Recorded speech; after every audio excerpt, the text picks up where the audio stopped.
hello from Facebook this morning, and we have now opened our Zoom room. Hey, everybody jumping on, and happy Thursday. I can't believe we are on day 18 of our 21-day challenge. Okay, the truth is, when I made a commitment to do this 21-day challenge, I literally said to myself, what am I thinking? 21 straight days, every day at noon. Who does that? But now we're on day 18 and it's gone so fast, and our speakers have been incredible. And the feedback that you guys are giving me, how this has just been a just burst of joy in your life in the midst of crazy days that we're living in, that you look forward every day at noon to these topics. So I'm so glad we're here. I'm gonna miss our time together, which does lead me to remind you that if you're interested in the 8-part series of coaching that I'll be starting September the 9th, I want you guys, Rachel's gonna put it in the link. You guys have seen my coaching style, and if you're looking for a life coach, I've been doing this for over 20 years. And part of putting together this 21-day challenge is just to show you how beneficial coaching can be to you. The investment that you make to yourself to be held accountable to someone that gives you assignments and every week holds you accountable to that assignment is so beneficial. So I really want to encourage you guys. And as you know, those of you who sign up while we're still in this challenge, that means you've only got 3 days left. There'll be an added bonus to you. So make sure you sign up. We've got a couple more weeks, but those on the challenge, there's a special bonus for you. So make sure you sign up. I'm only going to take so many clients, and I'm really excited. We're filling up really quickly. We have a few spaces left. So make sure you guys register for that. Go to that link that Rachel just put in. Click on that link, register for that 8-week coaching, Stuck to Unstoppable. And the truth is, so many of us feel stuck right now.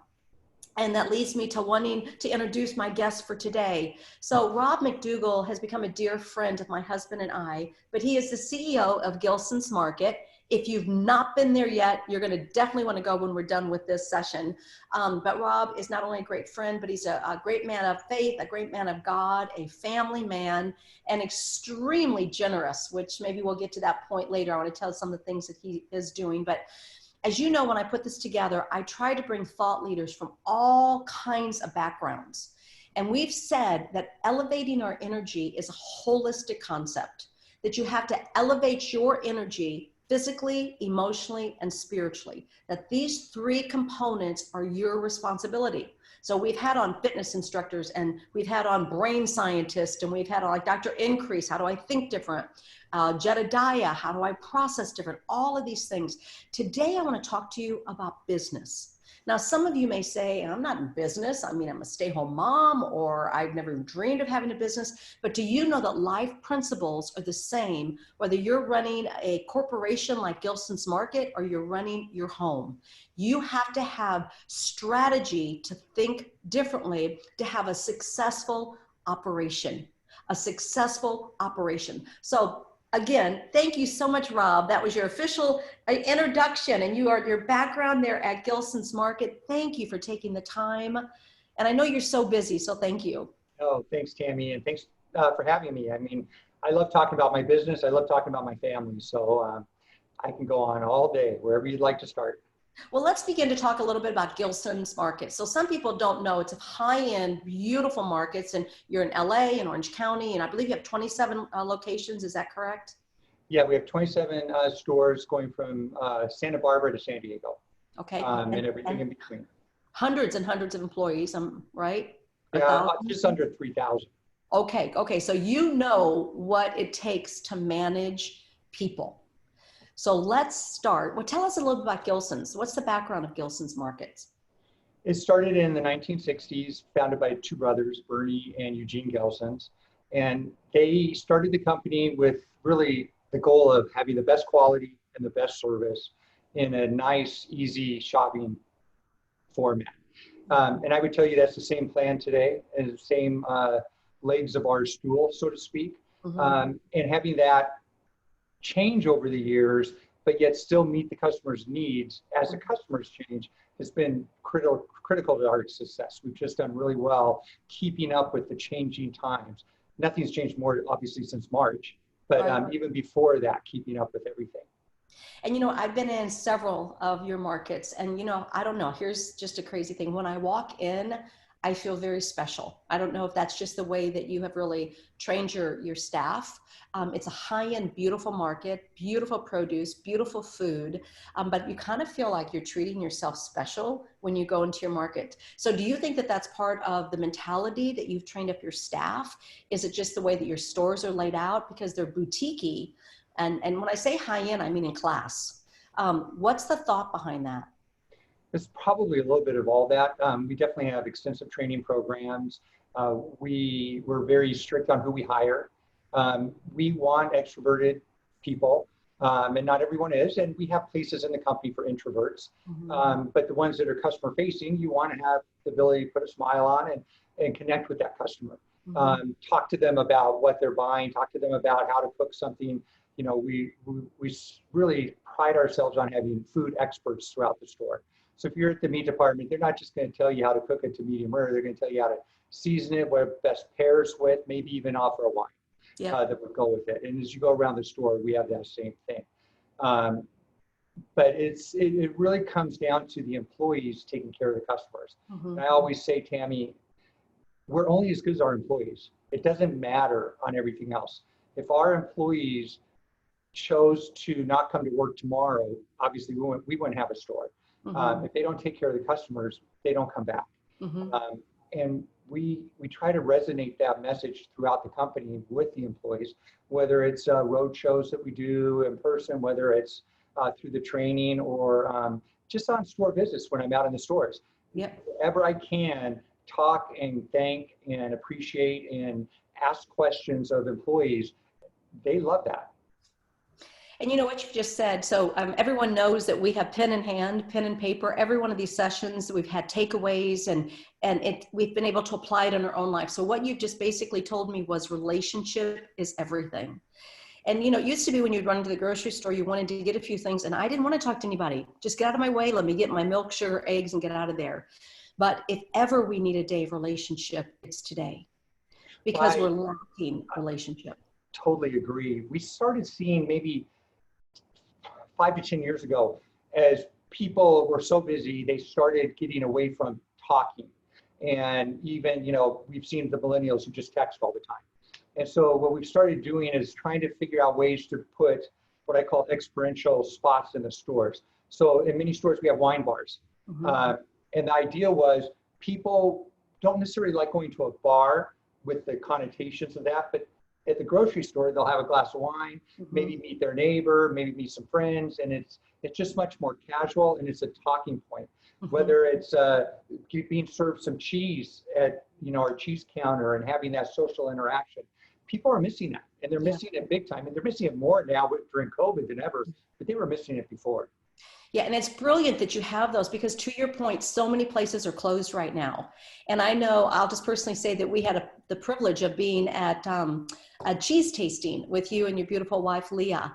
And the education that I learned that you do that in-house at your stores. So your market is so different. Now, again, I could go on and on about Gilson's and love it, but what we want to talk to our people about, if you're in business, these are things that you have to do. You have to think differently. So Gilson's, under really the inspiration of Rob and the owners, say, hey, we have to think differently. We have to be a resource to our communities. We've got to be a place that they want to come to, not just to shop, but to have relationship. So would you concur that that's pretty much how you're building the infrastructure of Gilson's markets? That's absolutely right. Yeah. And still, again, back to the basics of, you want the best quality and all of that. But you mentioned the relationships. It's also communication. And I think communication is so key, whether it's with our families or whether it's with our employees or our peers at work. And I have found if without communication, you lose touch of all of that. And you're not focused. You don't know what the goal is. And the employees lose their focus. The family loses their focus. There has to be really good, clear, and consistent communication. Okay, this is going to get into a little hot topic here, because here we are in the midst of obviously a pandemic. We are in the midst of COVID. Every grocery store that I've gone into has a different strategy.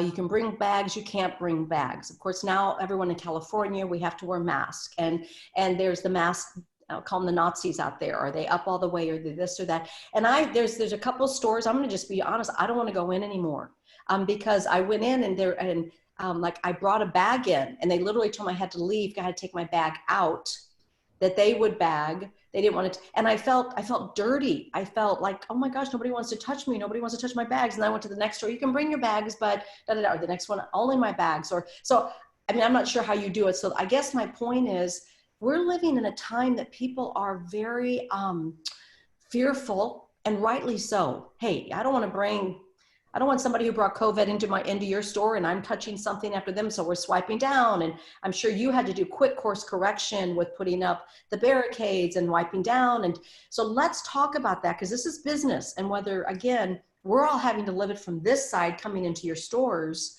How are you dealing with your customers like us? What would you say, and how have you guys adjusted? From the beginning of COVID, the rules and regulations, and we were following CDC, individual health department from the city. We had the government telling us things, from the governor to city mayors, and everything was different. And we just took everything and we said, what's best for our employees and our customers, to let them know we want to serve them healthy, clean food in a clean environment and keep everyone safe. And we've had limited exposure of COVID cases in our company compared to many. And I think it's because of that. So we're not the mass Nazis, but at the same time, we stopped doing product returns because people would bring things in that had been, they weren't you bringing them in, that it was a person who got canned foods from something, and I didn't want my employees having to touch that and stuff. Right. Same with the empty cans for CRV. So we kind of go through a dual lens: what's best for the customer, what's best for the employee. And letting our employees know that we're doing that for them has been huge in keeping them happy, keeping them engaged, and feeling safe at work. Because obviously, again, as I mentioned before, we're nowhere without our employees. So we do keep the crowds from coming in the stores. We'll line customers up outside. It's not what we want to do, but we have to keep a safe environment for the customers in the store as well as the employees. We do ask everyone to wear a mask. We're happy to shop for people if they don't want to wear a mask and want to wait outside. We have Instacart available, who will deliver to your home.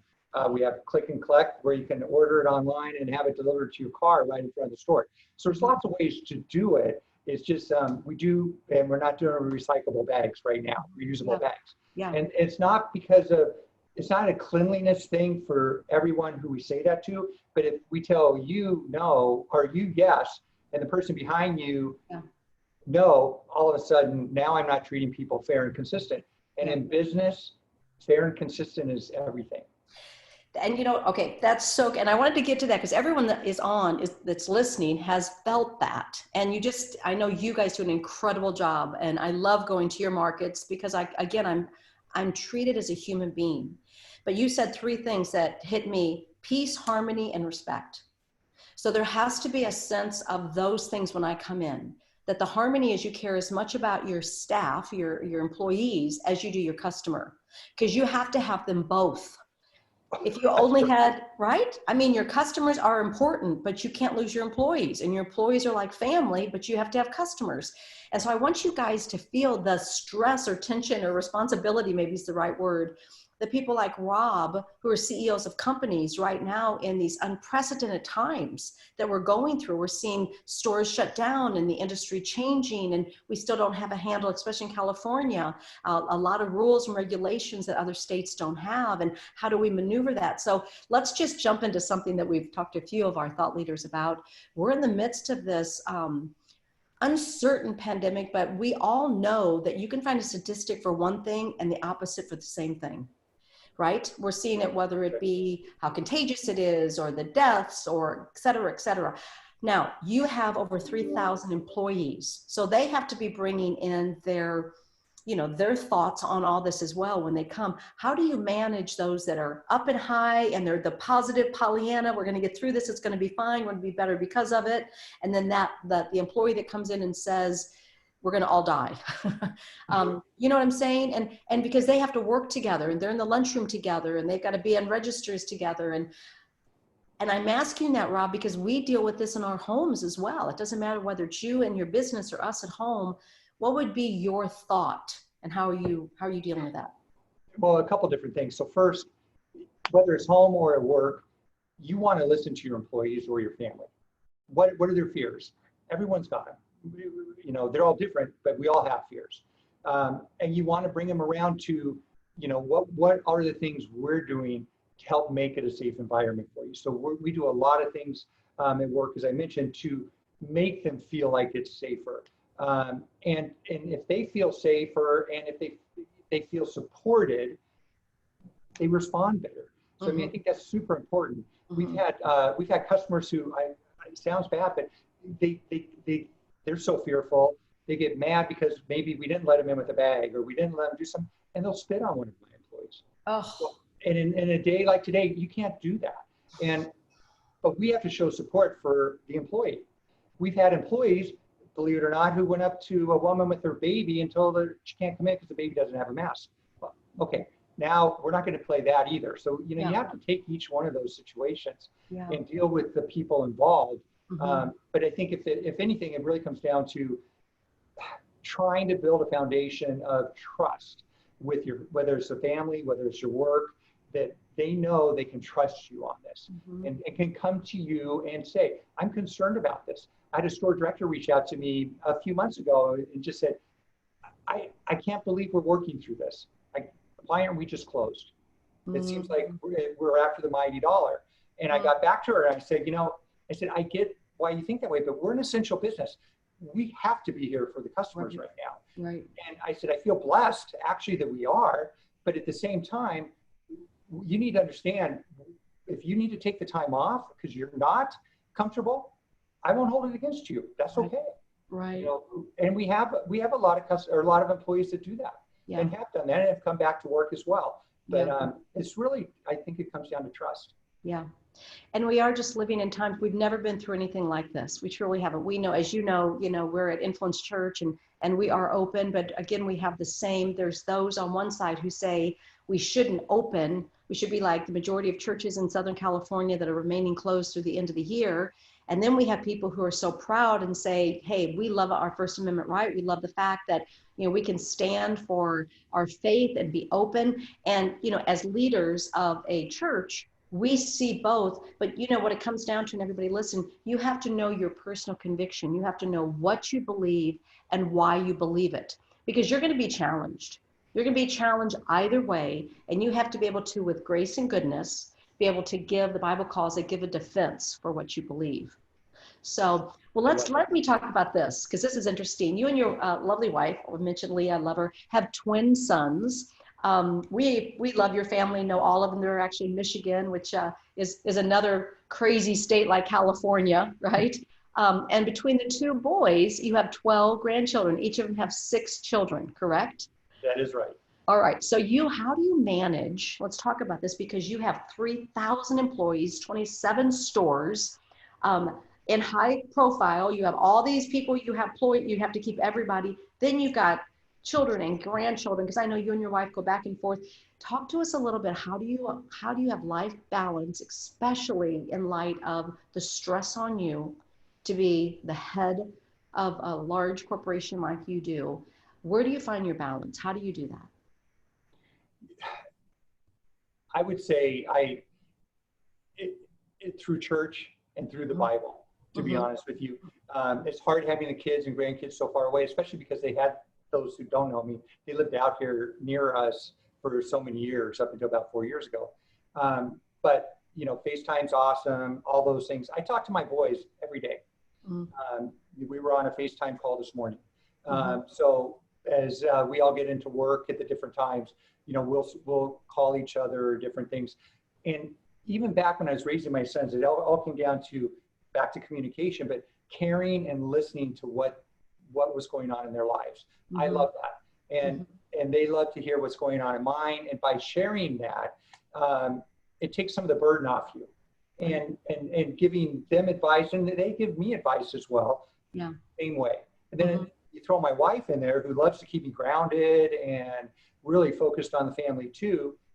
It all works to where even though it is a stressful time and everything else, I know God has a reason for this, and we'll get through it. And the one thing I wanted to just touch on real quick with you is you said, the people who are so fearful. That's why I think we should all be wearing our own masks. Yeah. Not because we're the fearful ones, but because others are. Yeah. That's why we should be open to them saying no about bringing something in. Yeah. Because I'm not fearful, but I know the other person may be. Yeah. Yeah. And there is some craziness out there. Yeah. Well, and you're not to make it crazier, but you're in LA right now quite a bit, and LA's a little crazy right now. Yeah, the riots. Yeah. Truly. And you just talked about two words. Everybody write these two words down: priority and respect. And several people, I know Jedediah made mention of this. My son Josh made mention, Caitlin Crosby, several people that were on, and they talked about priorities. And I always say to you, show me your phone and I can show you your priority, because I'll be able to tell who you talk to. I can tell who's on your podcast, who's on your Audible book. Have you talked to your family on your phone, or is it just your friends? It tells a lot about you. Where's your priorities?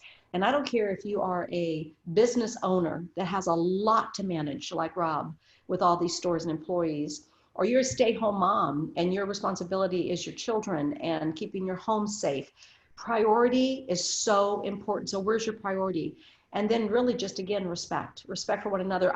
Yesterday, Rob, I did a talk, and I talked about drama drainers and the people that are drama drainers in our life and where that drama comes from. So for instance, if we're going to talk about people that are fearful, that's just drama. But where is it coming from? Because they may have a legitimate reason to be fearful. And so until you put yourself in someone else's shoes, and I don't go out without a mask. I am certain places that I feel more comfortable. When I'm at the church, I'm actually running around the office, and we all have great respect for one another, but we don't have a required mask in our offices. Those who want to wear them, wear them. You got to find what works for you, but we respect everyone. A couple of people want to wear masks. Perfect. No judgment. Wear the mask. You feel comfortable with it. But it's such a tense topic, because it's almost like if you don't wear a mask, you don't respect me. And if I wear a mask, then you're not respecting me if I don't want to wear a mask because I'm wearing a few. It's a very confusing time. And I love the fact that when I asked you where you get your energy, it's from your faith and your family. Your faith and your family. And you want to just touch on that? It's always been that way for me. So we talk about family, and when my sons are 42 years old, my twin sons.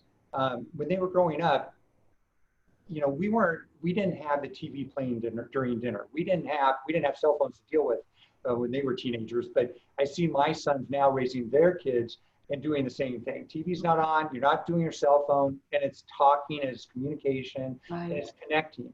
And it doesn't mean you don't discipline your kids. It doesn't mean any of that. It just means you have to have those connections. Yeah. And I see too many times people are on their phones and they never talk. Mm-hmm. Mm-hmm. Yeah. Yeah. Intention. Just where are you intentional? For sure. Well, let's give us a couple takeaways. I know I asked you to have a couple coaching takeaways. And again, specifically, we talked about business, but also family, because I believe our businesses are our family. And so where would you give us some advice from someone who's having to manage a very large platform of people? Talk to us a little bit about some coaching tips. Well, the big thing in my mind is feedback, embracing change, and really setting goals. So if you say feedback from my business, you have to get feedback from 3,000 employees. If I'm not hearing from them and the customers, I don't know what's really going on out there.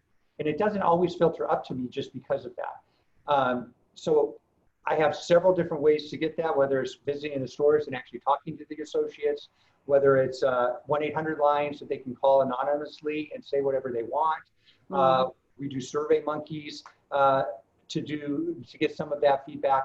And then there's an expectation that we have to then respond to it. And it doesn't have to be that we say, oh, you're right, we'll do that. It could be, hey, that's a okay idea, but we're not going to do it. Or, but you do have an obligation to at least respond.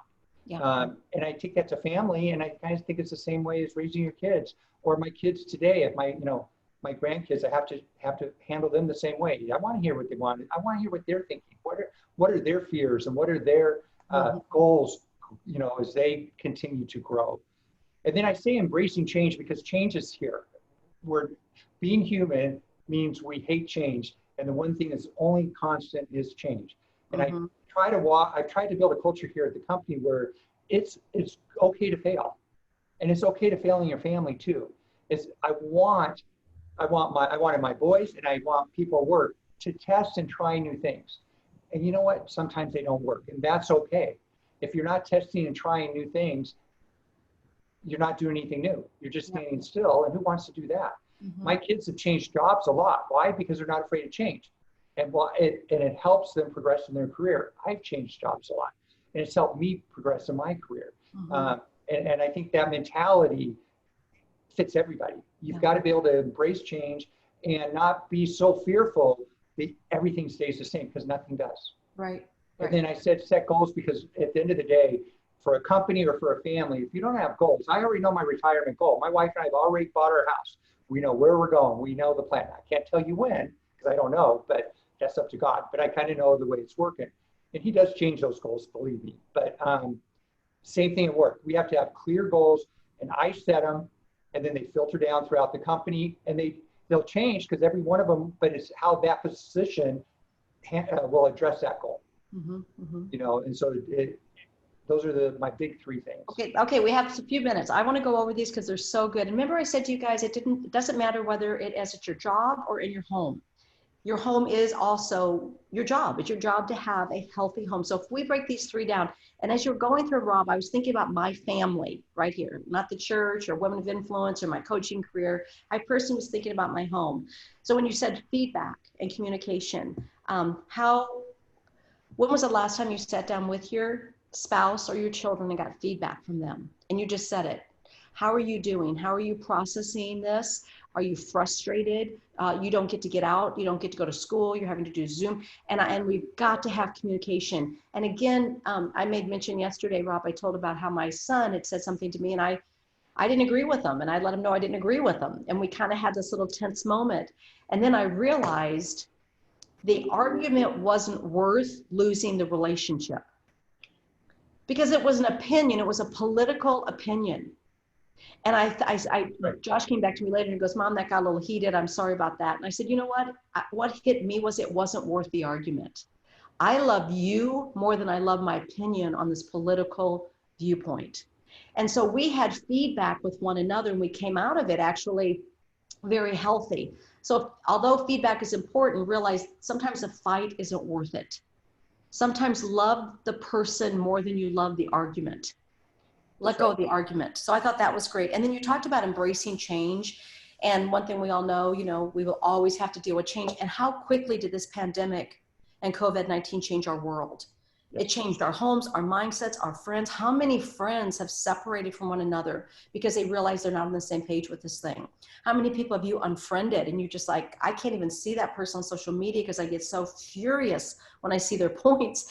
And here's the truth, change is going to happen. So when's the last time you sat down and talked with your family about change? My husband and I just had this conversation, Rob, because we're trying to take a vacation. We've not taken a vacation since this started. But there's so much angst in even going out and going somewhere. So we had to say, what would a vacation look like for us? So we've been taking little mini trips. We just went to Santa Barbara for the day and came back. Well, we're changing how vacation looks for us. And we're having to do what works for us. Right. So be open to change. Don't be so stuck in your mind that the only way you can do it is how you've always done it.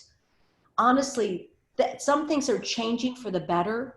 We all know this, right? More family time, maybe more introspective, maybe whatever. So think about that. And the third one was so good, set goals.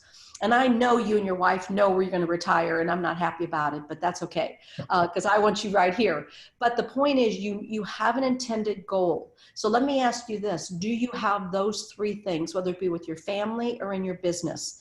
Feedback, embrace change, and set goals. Those are beautifully said. And again, just whether it's in your business or in your home, write some things down, be intentional, know where you want to go or you'll never get there.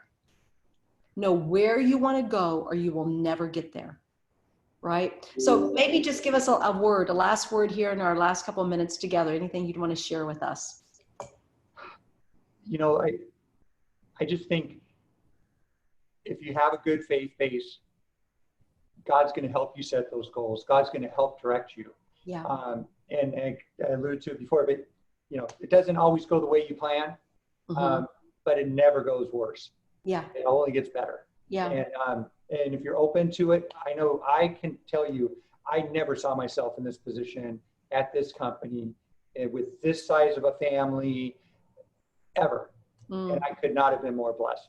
So no, I didn't have a goal to become president and CEO of Gelson's or any of that when, you know, I was 30 years old. But here I am today, and I'm thankful to God about it. Yeah. Yeah.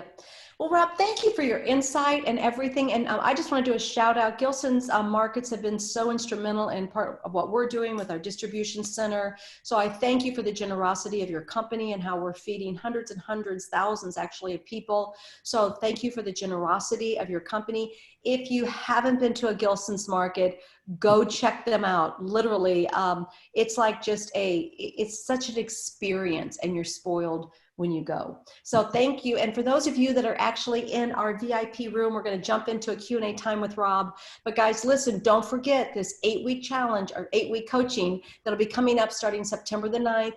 8 consecutive Wednesdays where I literally will life coach you from stuck to unstoppable. So please sign up. You have a few more days if you're part of this challenge to actually receive an extra gift. So make sure you're signing up. I'm looking forward to our time together. Rob, thank you for your insight, wisdom, and all that you shared with us today. Have a great day. I'll see you tomorrow at noon. Oh, wait. Hey, guys, don't jump off. Tomorrow at noon, I've got Michael Ketter, and he's become a friend of ours. Some of you know him from America's Got Talent.